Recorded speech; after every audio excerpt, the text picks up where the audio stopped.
शगुफ्ता ये क्या बदतमीजी है? बीवी को ऐसी बदतमीजी करने का पूरा हक होता है डॉक्टर शादा। जब देखो बस बुक्स क्लिनिक इसी में बिजी रहते हो। मेरे लिए तो टाइम ही नहीं है ना तुम्हारे पास। ओए नाराज हो क्या? शगुफ्ता मुझे अकेला छोड़ दो प्लीज। क्या? हाँ, क्या प्रॉब्लम क्या है तुम्हारी? जब देखो मुझसे दूर भागते रहते हो। कहीं कोई अफेयर तो नहीं चल रहा है ना तुम्हारा? दिमाग खराब हो गया क्या तुम्हारा? तो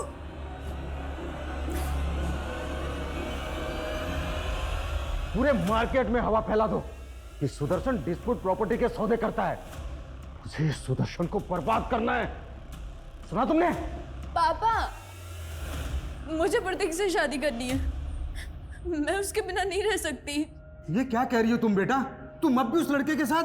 पापा, हम उसका इलाज करवाएंगे ना। कई कंट्रीज में ना पापा उसका अभी भी इलाज होता है।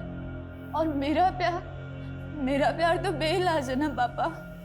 मैं प्रतीक को नहीं खो सकती पापा। दीदी, यहाँ हमारे इमोशंस की कोई वैल्यू नहीं है। हम एक काम करते हैं, हम यहाँ से भाग चलते हैं। हम हमारे पेरेंट्स के गुनाहों की सजा भोगने के लिए ही पैदा हुए प्रतीक। हम अपनी किस्मत नहीं बदल सकते। नहीं दीदी, हमें अपनी किस्मत बदलनी है। मुझे ऐसे माँ बाप नहीं चाहिए।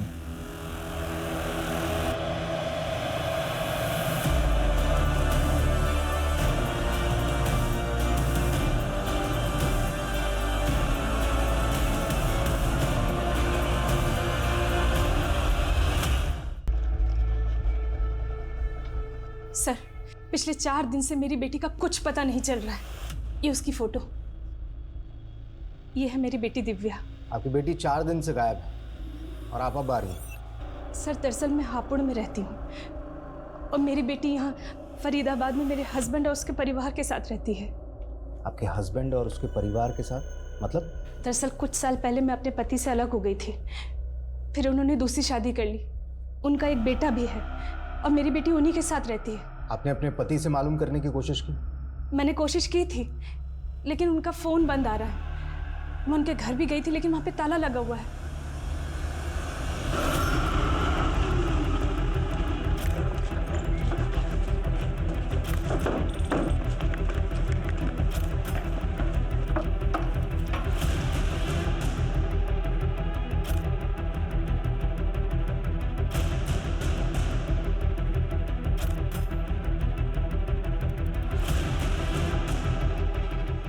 सर, अंदर कोई नहीं है। आसपास मालूम करो, शायद पड़ोसी जानते हो कुछ इस फैमिली के बारे में। सर, अच्छा, आपकी अपने पति से या बेटी से आखिरी बार बातचीत कब हुई थी? सर, हफ्ते भर पहले मेरी दिव्या से फ़ोन पे बात हुई थी। काफ़ी अपसेट लग रही थी वो। आप अगर मुझे पाल नहीं सकती थी तो मुझे पैदा ही क्यों किया? और पापा ने आपको छोड़ दिया तो आपने मुझे छोड़ दिया? मुझे ऐसे मत कोस बेटा। कोस तो मैं खुद को रही हूँ माँ। दीदी, पापा पता नहीं मुझे कहाँ लेके जा रहे हैं। आप प्लीज उन्हें रोकिए ना। ये क्या रोकेगी मुझे? प्रतीक, इनको करने दे इनके मन की। तो टेंशन मत ले, मैं चलूंगी तेरे साथ। कहाँ जाने की बात कर रहे थे वो? ये मैं नहीं सुन पाई थी सर। अच्छा, जब फोन आया। सर ये इनके पड़ोसी हैं। 4 दिन पहले इन्होंने इस फैमिली को कार पे कहीं जाते हुए देखा था।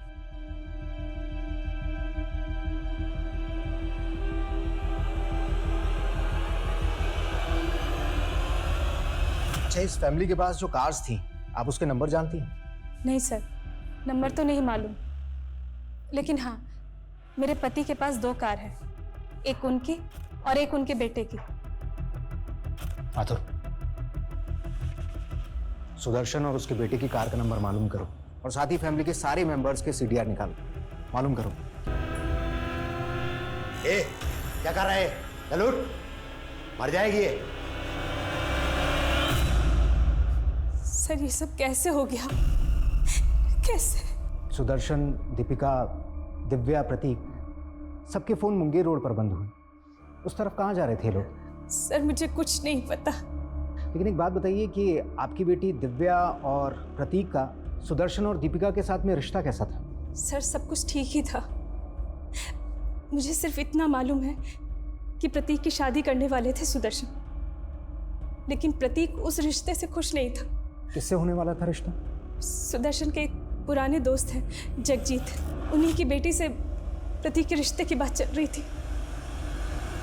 सिर्फ 15,000?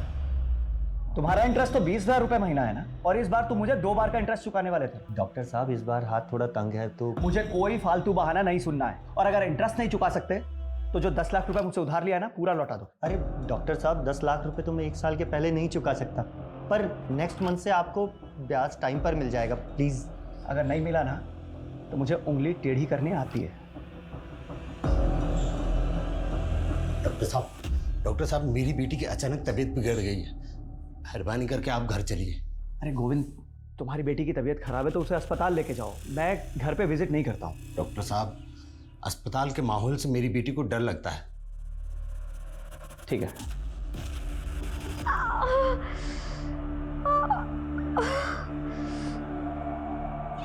आइए डॉक्टर साहब।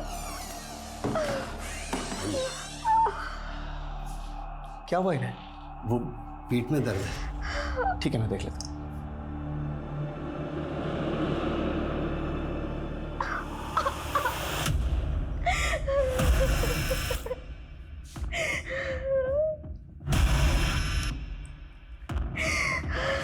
जरा सुनिए, सच सच बताइए क्या हुआ आपकी बेटी के साथ? कहीं रेप वगैरह का मामला तो नहीं है? अरे नहीं डॉक्टर साहब, ऐसी कोई बात नहीं, वो लड़कियों वाली परेशानी। आप चेक तो कीजिए। देखिए हमें भी बहुत दुख है उस परिवार की मौत का, लेकिन आप सारी फैमिली की लाश नहीं मिली है अभी। दिव्या और प्रतीक गायब है। आपको क्या लगता है कहाँ हो सकते हो? जी हमें क्या मालूम, लेकिन हमें अच्छी तरीके से मालूम है आपकी और सुदर्शन की दोस्ती के बारे में। हमेशा से दुश्मन रहे हैं आप, और इस बार तो समधी बनकर भी समधी बन नहीं पाए। 36 का आंकड़ा 36 का ही रहा। आंकड़ा तो अपने बेटे से भी बिगड़ा हुआ था सुदर्शन का। उसकी पहली पत्नी की बेटी दिव्या, वो सिर्फ संपत्ति के खातिर अपने बाप के पास रहती थी। आपके लालच के बारे में भी पता चला है हमें। सुदर्शन के ना रहने से उसके बिजनेस के सारे क्लाइंट्स आपके हो जाएंगे, राइट? देखिए आप अपना खामाखा वक्त बर्बाद कर रहे हैं। हमारे वक्त की चिंता आप मत कीजिए, हमें आपकी बेटी से भी कुछ बातचीत करनी है। जी। तुम तो बचपन से ही प्रतीक को प्यार करती थी ना? जी, आई लव्ड हिम। और उसने आपसे शादी करने से इनकार कर दिया। बुरा तो लगा होगा आपको? सर वो मुझसे तो क्या, किसी भी लड़की से शादी नहीं करना चाहता था। क्यों? सर वो गे है और उसकी लाइफ में कोई लड़का है। सर आप ही बताइए, ऐसे लड़के से कौन लड़की शादी करना चाहेगी? कौन लड़का? आप जानती हैं उसे? वो मैं नहीं जानती।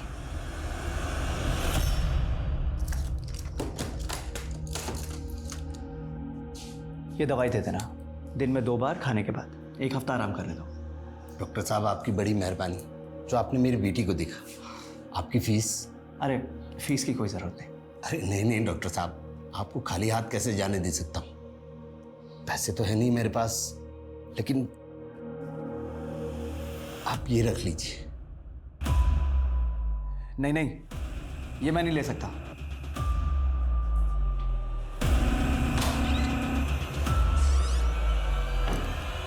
ऐसा हो ही नहीं सकता। आप प्रतीक को इतने करीब से कैसे जानती हैं? मेरी बेटी उन्हीं के साथ रहती थी सर। अगर ऐसा कुछ होता तो वो मुझे जरूर बताती। फिर तो आप अपनी बेटी को भी अच्छी तरीके से जानती हो। उसका कोई बॉयफ्रेंड वगैरह? नहीं सर। अच्छा, मेरे हिसाब से तो दिव्या की उम्र प्रतीक से थोड़ी ज़्यादा है ना? उस हिसाब से तो आपके पति को प्रतीक से पहले दिव्या की शादी के बारे में सोचना चाहिए था। सर हम उसके लिए लड़का ढूंढ रहे थे, लेकिन कोई अच्छा लड़का मिल ही नहीं रहा था। पर सर आप ये सब बातें क्यों पूछ रहे? आप मेरी बेटी का कुछ पता क्यों नहीं करते? पता नहीं वो किस हालात में होगी।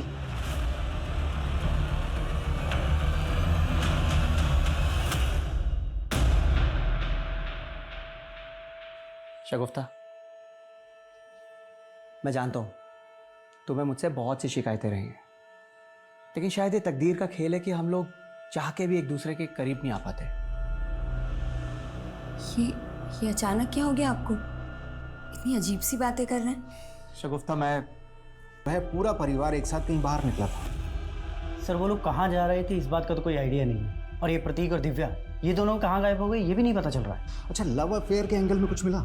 सर दिव्या के कॉल रिकॉर्ड्स में तो ऐसा कुछ नहीं मिला, और सर अदिति ने हमें बताया था कि प्रतीक होमोसेक्सुअल है। प्रतीक के कॉल रिकॉर्ड में ये अमर नाम के लड़के का नंबर मिला है। सर प्रतीक और अमर दोनों क्लासमेट थे और दोनों फ़ोन पे काफ़ी टच में थे, और प्रतीक को आखिरी कॉल भी अमर ने ही किया था। सर। कम इन। सर, नगमा नाम की एक NRI लेडी आई है। उसने लंदन से दिल्ली एयरपोर्ट पे आज ही लैंड किया है। उसका कहना है कि उसका भाई यहाँ कानपुर में रहता है और पिछले 15 दिन से उसका फ़ोन बंद है और उसे अपने भाई का एड्रेस भी नहीं मालूम। सर, इसी सिलसिले में वो आपसे मिलना चाहती है। ठीक है, बोलो। सर। सर, ये मेरा भाई है, डॉक्टर शादाब खान। सही कानपुर में ही कहीं रहता है। मैं पिछले 15 साल से लंदन रह रही हूँ, पर भाई मुझसे डेली फ़ोन पर बातें किया करता था। सर, पिछले 15 दिन से मेरे भाई का फ़ोन स्विच ऑफ आ रहा है। इसी फिक्र से मैं इंडिया आई हूँ। मुझे कुछ ठीक नहीं लग रहा है सर। ये यहाँ कानपुर में अकेले रहते हैं? सर, इसकी वाइफ और बच्ची इसके साथ रहती थी और ये यहाँ पर किसी बड़े हॉस्पिटल के अंदर प्रैक्टिस कर रहा है। कौन से हॉस्पिटल में? सर, हॉस्पिटल का नेम तो मुझे नहीं मालूम, पर सर मुझे कुछ ठीक नहीं लग रहा है। Please find him sir. Don't worry, पता चल जाएगा। जिस नंबर से आपकी बात होती थी इनसे, वो नंबर बताइए। देखते हैं वो नंबर कौन से एड्रेस पर रजिस्टर्ड। ठीक है हिमांशु, नंबर लो इनसे, आप इनके साथ जाइए। सर, मैं सच कह रहा हूँ, मैंने कुछ नहीं किया। और आपसे किसने कहा सर? मेरे और प्रतीक के बीच में ऐसा वैसा कोई रिश्ता नहीं था, और ना ही प्रतीक गे है। वो तो उसने झूठ बोला था अदिति से पीछा छुड़ाने के लिए। उसने झूठ बोला था या तू हमसे झूठ बोल रहा है? बोल, कहां पर है प्रतीक और दिव्या? सर, मैं सच कह रहा हूँ, मुझे नहीं मालूम। प्रतीक का फोन बंद होने से पहले आखिरी बार तूने उसको कॉल किया था। बता, क्या प्लानिंग चल रही है तुम्हारी? सर, हमारी कोई प्लानिंग नहीं चल रही थी। असल में प्लानिंग उसके पापा की चल रही थी। मेरे पापा पता नहीं मुझे कहाँ लेके जा रहे हैं। अरे मुझे तो डर ये लग रहा है कि कहीं वो मेरे और अदिति के फेरे ना करवा दें। वो रिश्ता तो टूट गया था। नहीं सर, अदिति को झूठ बोलने का भी कोई फायदा नहीं हुआ। वो बावजूद उसके प्रतीक से शादी करना चाहती थी। तो लड़की पागल थी सर प्रतीक के लिए, और प्रतीक के पापा, उनको फायदे के सिवा और कुछ नहीं दिखता था। और अदिति के पापा, वो अदिति की खुशी के लिए कुछ भी कर सकते हैं। अदिति, कहाँ जा रही हो तुम? पापा, वो मैं कहीं जाने की जरूरत नहीं है। कुछ दिनों के लिए घर के भीतर रहो। चलो अंदर।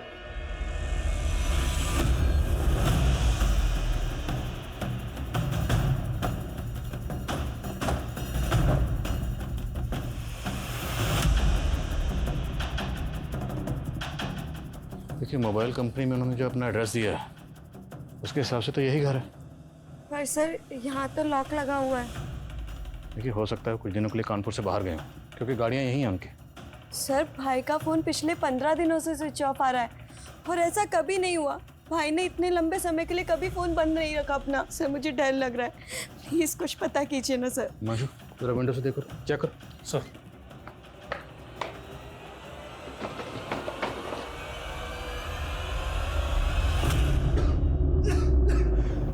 सर,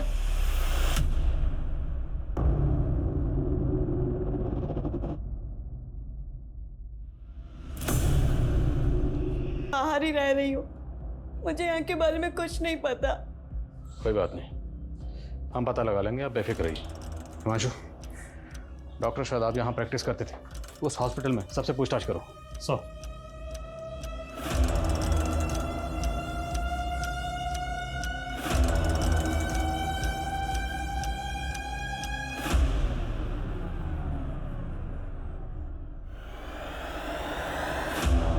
उनमें से एक कार शादाब के नाम पर है और दूसरी कार ये नीरज सिंह के नाम पर रजिस्टर्ड है। सर, मैंने शादाब की बहन से भी पता किया, वो इस नीरज को नहीं जानती है। मैं इसके घर भी गया था सर, इसका घर बंद पड़ा है। सर, कुछ भी पता नहीं चल पा रहा है कि आखिर ये नीरज गायब कहाँ हो गया। सर, हो सकता है इस नीरज ने ही कांड किया हो और उसके बाद गायब हो गया हो। अगर ऐसा है तो ये अपनी कार इस तरह छोड़कर क्यों जाएगा? सर, दरअसल इसकी कार स्टार्ट ही नहीं हो रही है। हो सकता है किसी वजह से इसकी कार खराब हो गई हो, जिसकी वजह से ये साथ में नहीं ले जा पाया। पता करो नीरज सिंह इस वक्त कहाँ है। सर।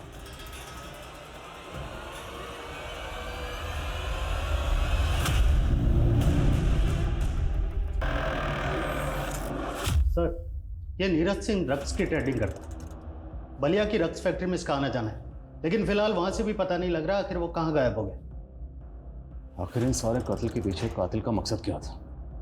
ये नीरज सिंह जहां कहीं भी है, पता लगा उसका। जी सर। सर। कम इन। सर, डॉक्टर शादाब, उसकी बीवी और बेटी की पोस्टमार्टम रिपोर्ट। सर, रिपोर्ट के मुताबिक उन तीनों की बॉडी में जहर इंजेक्ट किया गया था और इसी वजह से उनकी मौत हुई। इन तीनों की बॉडी में जो जहर इंजेक्ट किया गया, इस तरह का पॉइजन तो एनिमल मर्सी किलिंग के लिए इस्तेमाल होता है। तो मतलब ये काम किसी मेडिकल प्रोफेशन से जुड़े इंसान का हो सकता है। डॉक्टर शादाब खुद हार्ट सर्जन था, तो हो सकता है उसका अपने किसी कलीग से कोई इशू हो, या फिर ये काम किसी जानवरों के डॉक्टर का हो। लेकिन सर शादाब के कांटेक्ट में जानवरों के किसी डॉक्टर का पता नहीं चला, और 3 महीने पहले तक वो जिस हार्ट इंस्टीट्यूट में प्रैक्टिस कर रहा था वहाँ के स्टाफ से भी कोई क्लू नहीं मिला। फिर भी एक बार पूरे स्टाफ से दोबारा पूछताछ करो। और डॉक्टर शादाब की बहन ने बताया था कि डॉक्टर शादाब खुद का क्लिनिक खोलने वाला था। पता करो वो क्लिनिक के लिए कहाँ ज़मीन देख रहा था। हो सकता है कोई प्रॉपर्टी डिस्प्यूट का एंगल हो। सर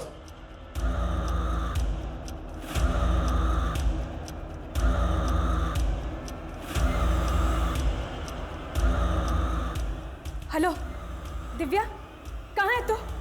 हाँ हाँ ठीक, ओके सर भेजो मुझे।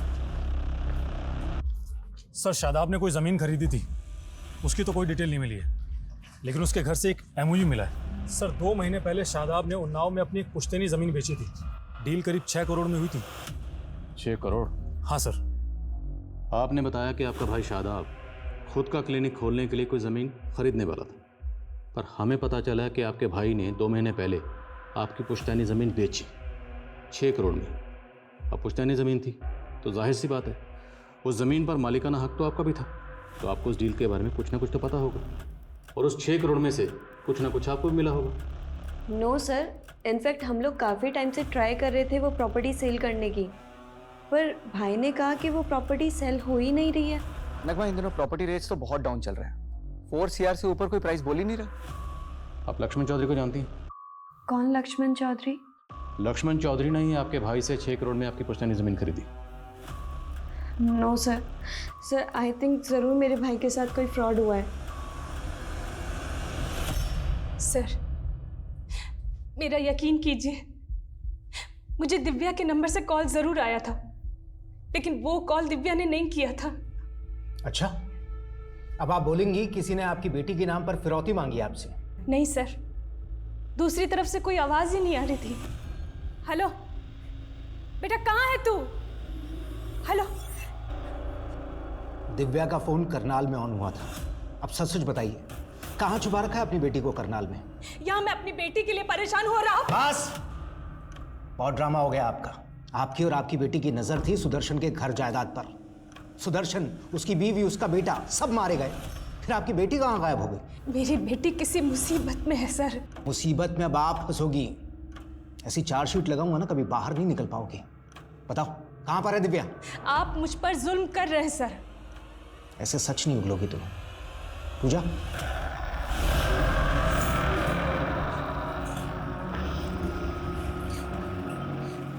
कहाँ ले जा रहे हो मुझे? बोला था ना तुझे, विदेश ले जा रहा हूँ। अब तू विदेशियों की मेहमान बन के रहेगी।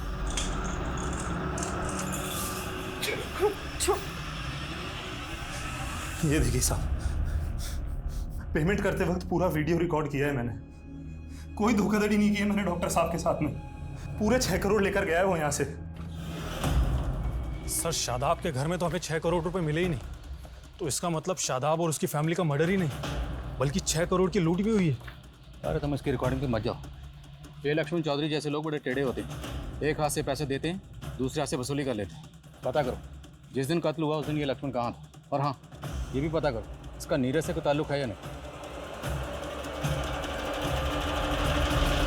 Sir excuse me sir. Hello,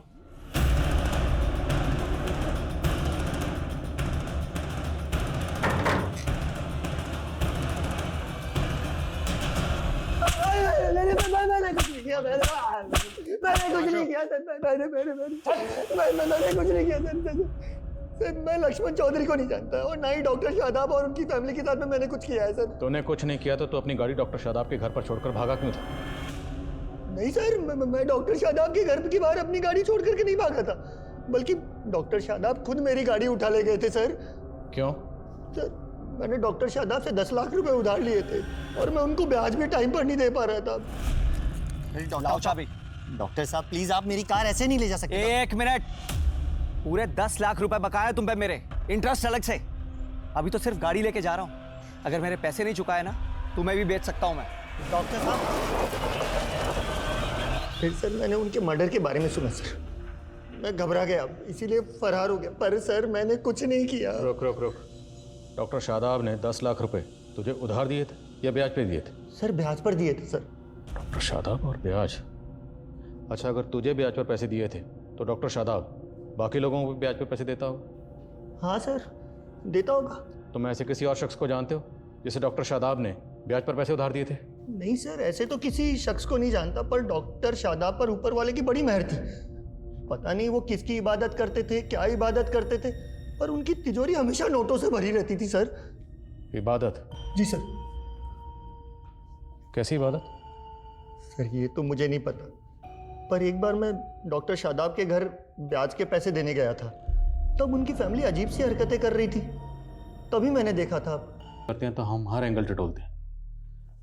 तो मुमकिन है कि आपकी भाभी शगुफ्ता का कोई पास्ट रहा, कोई माजी रहा और... नहीं सर, ऐसा नहीं हो सकता। ऐसा भी तो हो सकता है ना कि शादाब भाई ही बाप ना बन सकते हो, इसी वजह से शगुफ्ता भाभी IVF के थ्रू प्रेग्नेंट हुई हो। आजकल तो ये सब कॉमन है सर। पर उनके घर से जो हमें चीज़ें मिली हैं उन्हें जानकर आपको भी ताज्जुब होगा। आपके भाई शायद किसी अजीब किस्म की इबादत में मुब्तला थे, क्योंकि उनके घर से हमें एंशिएंट रिलीजियस बुक्स मिली। इनफैक्ट उनके घर से हमें ये चिराग भी मिला। चिराग?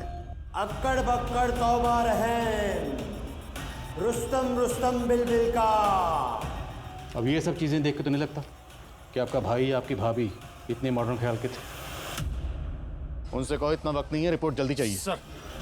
सर जहांगीरपुरी पुलिस से 2 साल पुराने केस का पता चला है, जिसमें एक फैमिली की मौत उसी एनिमल मर्सी किलिंग वाले जहर से हुई थी जिससे शादाब की फैमिली की मौत हुई। सर इसका नाम सचिन है और ये उसकी बेटी जो मारे गए थे। इन दोनों को किसने मारा? सर क्लोजर रिपोर्ट में इसे सुसाइड केस माना गया था। सचिन की बेटी को कैंसर था, लास्ट स्टेज पर थी, और जहांगीर पुलिस की ये थ्योरी थी कि सचिन ने इसी हताशा में अपनी बेटी के साथ आत्महत्या कर ली। भले ही जहांगीर पुलिस की ये थ्योरी है कि एक सुसाइड केस है, पर सवाल ये है कि सचिन के पास ये जहर कहाँ से आया होगा। सचिन करता क्या था? सर ये एक सॉफ्टवेयर इंजीनियर था, लेकिन इसका मेडिकल फील्ड से दूर दूर तक कोई लेना देना नहीं था। एक बात और सर, सचिन की मौत से पहले सचिन के घर के बाहर एक लड़की को देखा गया था, उसका स्केच भी बना था। सर ये रहा वो स्केच। सर आज तक इस लड़की की पहचान नहीं हो पाई है। सर कुछ समझ में नहीं आ रहा है कि आखिर ये लड़की है कौन। एक अजीब बात और सर, सचिन और उसकी बेटी की लाश के पास में एक खाली पिंजरा भी मिला था। सर ये क्राइम सीन की फोटो। छोड़ दो मुझे, छोड़ दो मेरा बच्चा, छोड़, मेरी जिंदगी तो बर्बाद कर दी, मेरे बच्चे को तो छोड़ दो, छोड़ो मुझे, छोड़ो।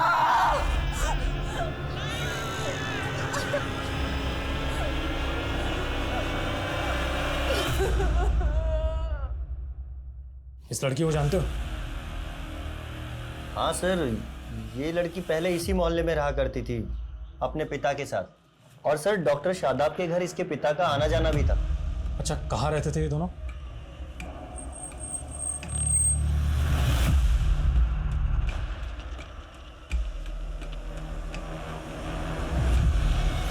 सर गोविंद और उसकी बेटी उस घर में किराए पे रहते थे, लेकिन अब वो घर खाली करके चले गए हैं। ये तो वही आदमी है ना जिसने हमें बयान दिया था। आप डॉक्टर शादाब को पर्सनली जानते थे? जी हाँ सर, वो मेरी बेटी का इलाज कर रहे थे। हाँ सर, सर ज़रूर पहुंचे हुए लोग लगते हैं, और इनके एग्रीमेंट में जो नेटिव एड्रेस लिखा है वो भी फेक है। मुझे लगता है दोनों बाप बेटी बहुत बड़े फ्रॉड है। बस स्टैंड सब जगह पता लगाओ, फाइंड आउट कि यहाँ से भाग कर या आखिर कहाँ गए। सर कोई कॉम्प्लिकेशंस नहीं होंगे अरुण, सिंपल सा प्रोसेस है। तुम एरा से शादी कर लेना, फिर तुम्हें US का ग्रीन कार्ड मिल जाएगा। 2 साल बाद एरा तुम्हें डाइवोर्स दे देगी, और वैसे भी एरा से तुम्हारी चैटिंग हम करवा चुके हैं। वो सब तो ठीक है, लेकिन ईरा से शादी करने के लिए तो US जाना होगा, और US का तो टूरिस्ट वीज़ा भी बहुत मुश्किल से लगता है। उसका भी सोल्यूशन है हमारे पास।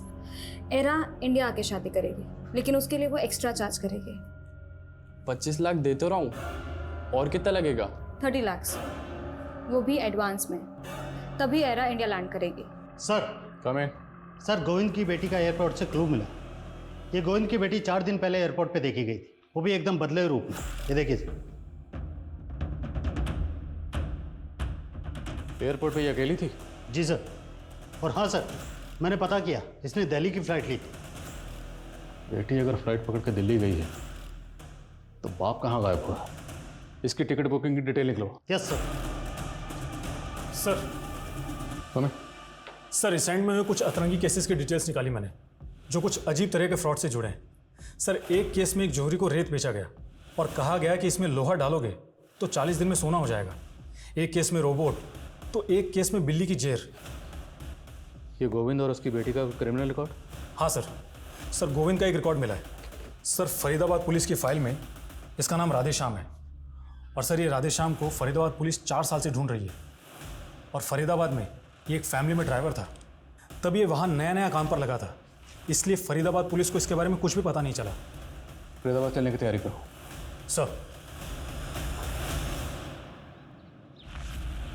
सर मुझे भी नहीं मालूम कि सुदर्शन ने किसी ड्राइवर को काम पे रखा था।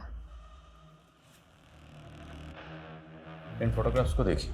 क्या आप जानती हैं लड़की कौन है? आपने कभी इसे देखा? नहीं सर, पर आप मेरी बेटी को ढूंढ दीजिए। पिछले 4 साल से मैं उसको देखने के लिए तरस रही हूँ, लेकिन मेरा कोई यकीन ही नहीं कर रहा कि मेरी बेटी और मैं बेकसूर है। आप इत्मीनान रखिए, हम आपकी बेटी का जरूर ढूंढें।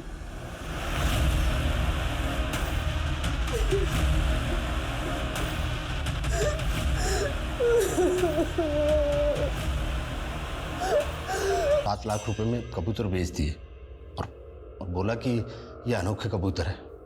फिर झूठा कर्मकांड करके उसी से वो कबूतर उड़वा दिए, लेकिन उसकी बच्ची पर कोई असर ही नहीं हुआ। हम लोग वहां से भागने वाले थे, तभी उसने हमने को देख लिया और बोला कि हमें अंदर करवा देगा। हमने उसे और एक झांसा दिया, कहा कि अगर उस पिंजरे में फिर से टोटका करेंगे तो उसकी बेटी बच जाएगी। वो मान गया। हम उसके घर। मुझे पता लगा कि शादाब को पुरानी किताबें पढ़ने का शौक है, इसीलिए उसे झांसे में लेने के लिए हम लोग उसके पड़ोसी बन गए। डॉक्टर साहब, आज तो आपको गिन्नी लेनी ही पड़ेगी। एक बात बताओ, तुम तो कहते हो कि तुम गरीब आदमी हो, फिर इतनी सोने की गिन्नियां लाते कहाँ से हो? कहीं कोई चोरी वोरी तो नहीं करते? अरे नहीं साहब, ये गिन्नियां तो हमें कुतुबुद्दीन बाबा की रहम से मिलती है। उनके पास अलादीन का चिराग है, जिनसे वो जो भी मांगते हैं उन्हें मिल जाता है, और वो हम गरीबों में बांट देते हैं। अलादीन का चिराग? जिन्न? अक्कड़ बक्कड़ तौबा रहम, रुस्तम रुस्तम बिलबिल का।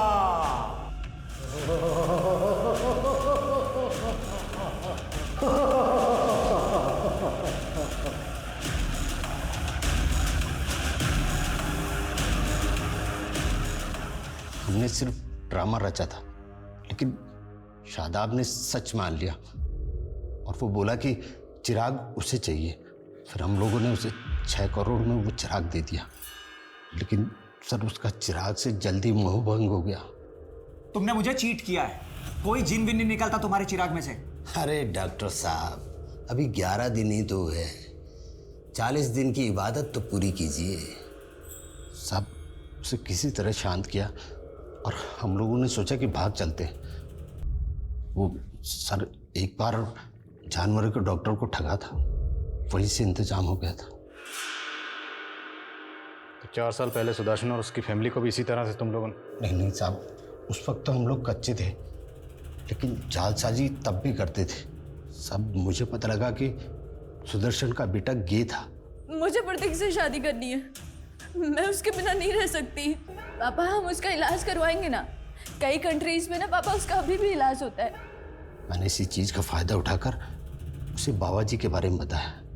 बोला ऐसी पूजा कर देंगे कि आपका बेटा बिल्कुल ठीक हो जाएगा, वो गे नहीं रहेगा। हमने भोला को बाबा बनाकर सुदर्शन से मिला दिया और बोला कि पूजा के लिए 2.5 लाख रुपए लगेंगे। और सर उस दिन जब हम पूजा के लिए जा रहे थे तो मैंने रास्ते में गाड़ी रोकी और 2.5 लाख रुपए के लिए सबको मार डाला। दिव्या कहाँ है? बोलो।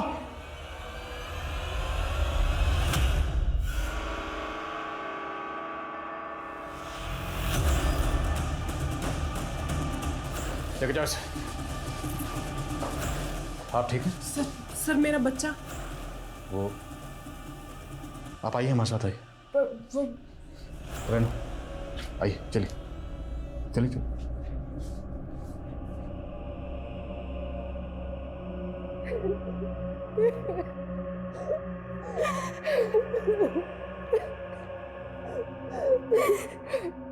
लोभ, लालच वो दलदल है जिसमें एक बार इंसान धंस जाए तो धंसता ही चला जाता है।